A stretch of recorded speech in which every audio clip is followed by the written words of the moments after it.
Bien, ya habíamos hablado acerca de la demanda de un artículo en el mercado. Varios individuos pueden necesitar en cierta temporada, en cierta época, un artículo y esa necesidad puede formar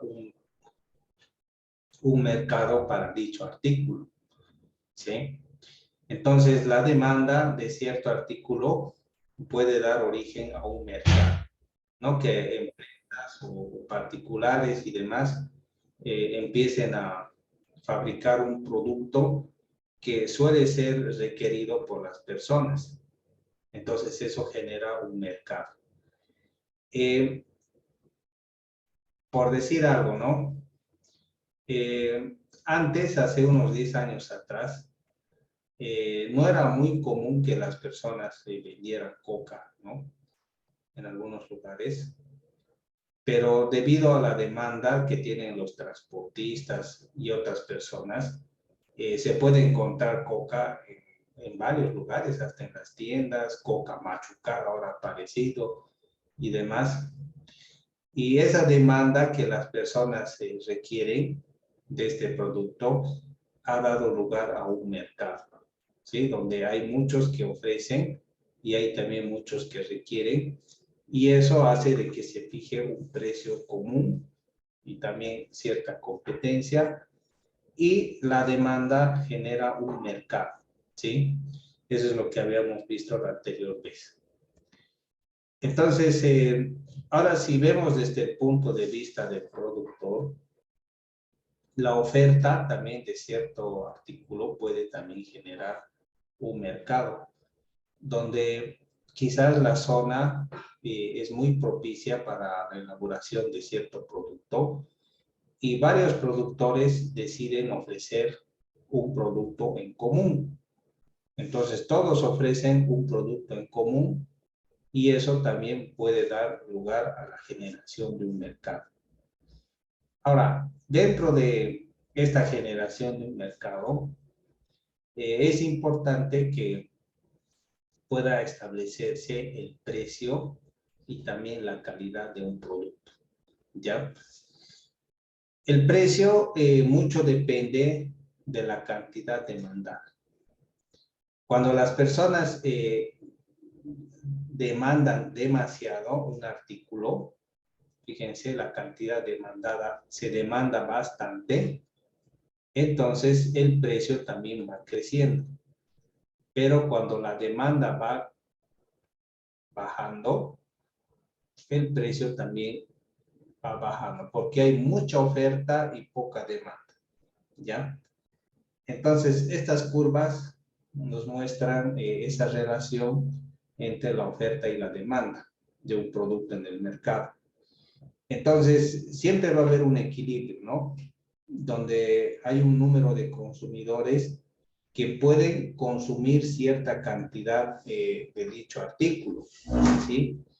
Y el mercado solo puede abastecer cierta cantidad o puede ofrecer cierta demanda, puede dar cierta oferta a cierta cantidad de demanda. Así que hay un punto donde se establece un precio y una cantidad que se puede ofertar. Entonces, eso va a ir variando ligeramente, pero por lo general se va a mantener constante. Entonces, ahí es cuando un artículo ha entrado a un mercado, a un precio y a una cantidad ofertable y también tiene cierta demanda. Entonces, de acuerdo a esa demanda, el producto también va renovándose, pero se establece cierta cantidad demandada en el mercado. Entonces, eso es importante, porque no solamente podrían ser artículos, sino también podrían ser servicios, por decir los servicios de transporte, los fletes. ¿Sí? Puede haber cierta demanda de cierto artículo en un mercado, que se ha generado un mercado para un artículo, y se requiere transportar ciertas cantidades que el mercado requiere para satisfacer la demanda de ese artículo. Entonces ahí es donde el transporte puede jugar un papel importante. porque el transporte hace posible de que dicho artículo pueda ingresar y formar parte del mercado, a fin de que el artículo pueda comercializarse y pueda establecerse. Bien, para esto hay que tomar en cuenta ciertas variaciones. Habíamos dicho que por lo general, tanto el precio como la demanda se pueden mantener constantes, pero con ligeras variaciones. A ese conjunto de variaciones se lo conoce con el nombre de elasticidad, ¿sí? Es el precio de la demanda de un bien o un servicio. Entonces, esta elasticidad se mide con este delta Q y el delta P, que muestran pequeños decrementos o incrementos tanto de la calidad o de la cantidad como del precio del artículo. Entonces, también podríamos hablar de elasticidad del precio de la oferta de un bien y de servicio. ¿Qué pasa cuando el consumidor tiene excedente? ¿Sí? Excedente. Ahí ocurre cierto fenómeno. ¿Sí?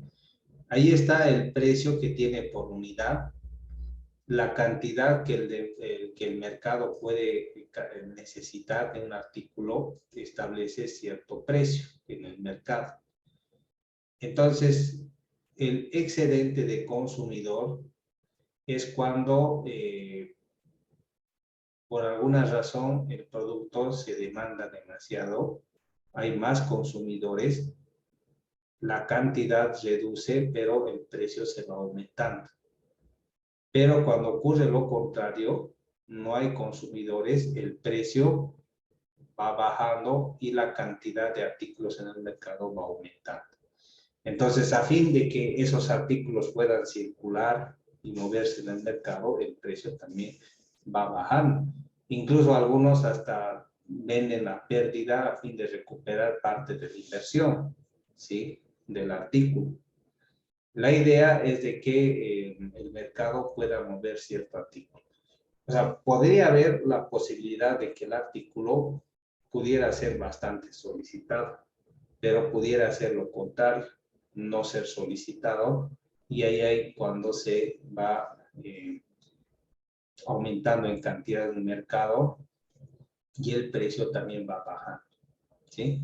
Pero por lo general, que cuando el artículo es bastante solicitado, la cantidad del mercado disminuye y el precio del artículo va a aumentar.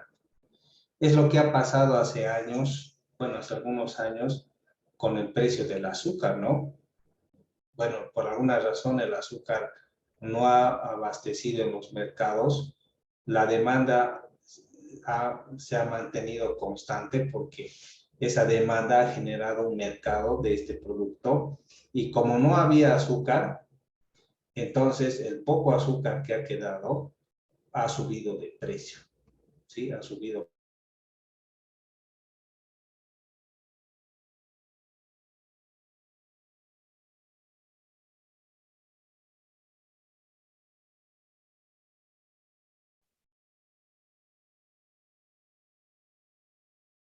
La demanda era grande y era poca la oferta, ¿no? Bien. Ahora, cuando el productor tiene este excedente, pues no le queda otra de rematar, ¿no? Rematar el producto. Y ocurre este fenómeno, ¿no? Cuando el productor tiene excedente, ¿sí? Excedente del productor, él no puede subir el precio se mantiene constante.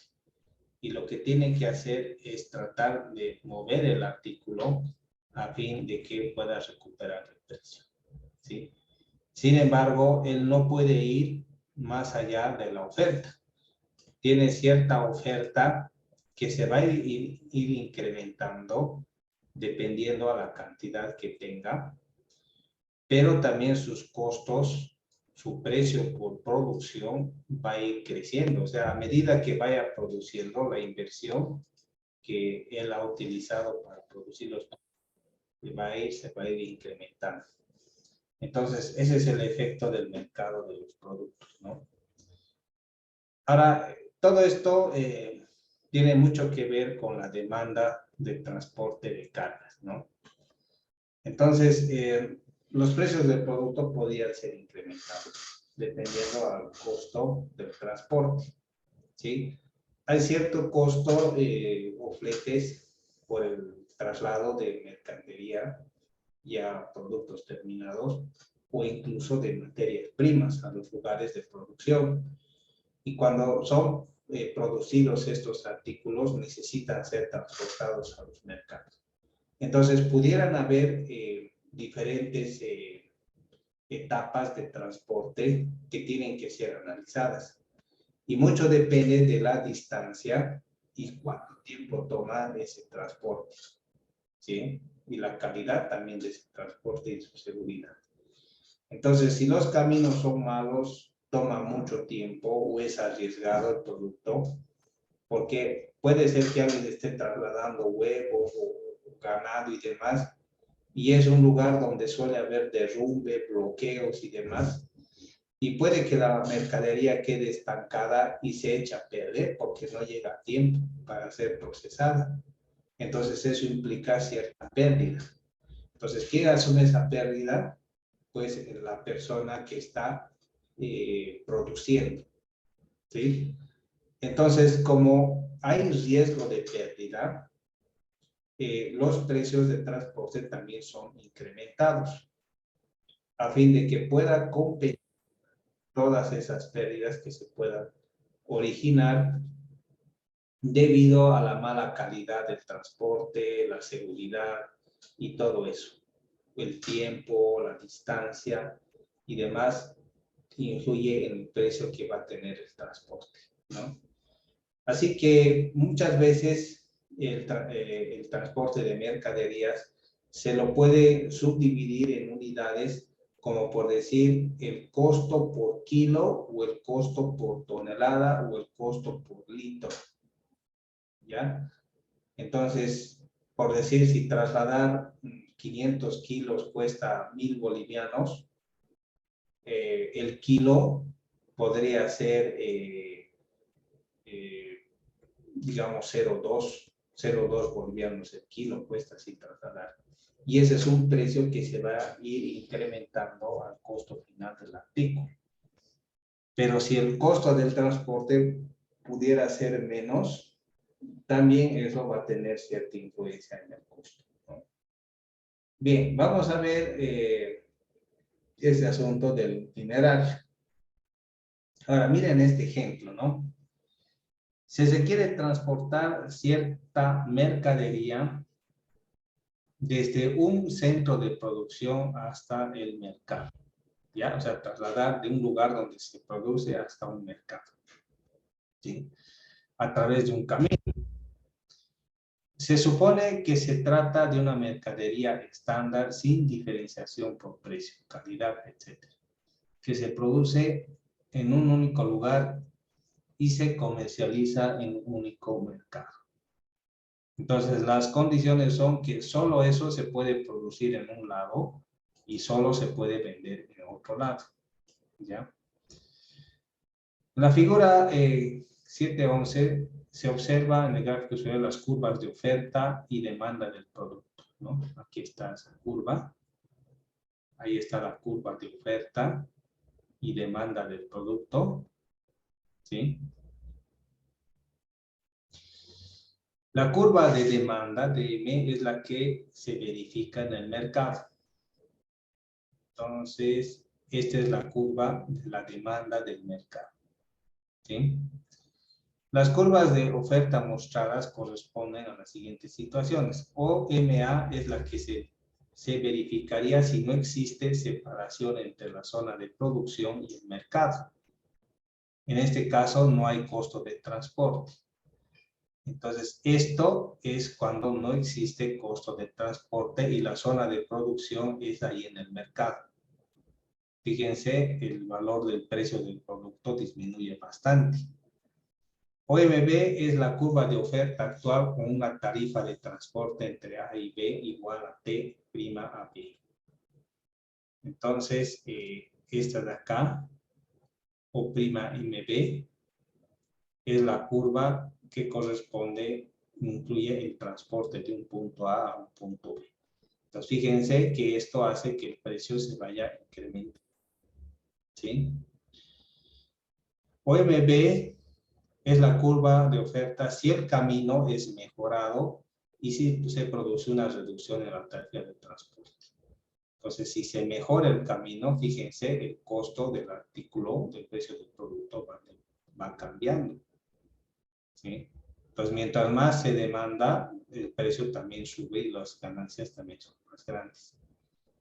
Entonces, hacer cambios, ya sea en la calidad, en el tiempo y el costo del transporte, que todo esto va a repercutir, implica beneficios económicos. O sea que siempre es buena idea mejorar los caminos, mejorar los tiempos y mejorar los precios de transporte.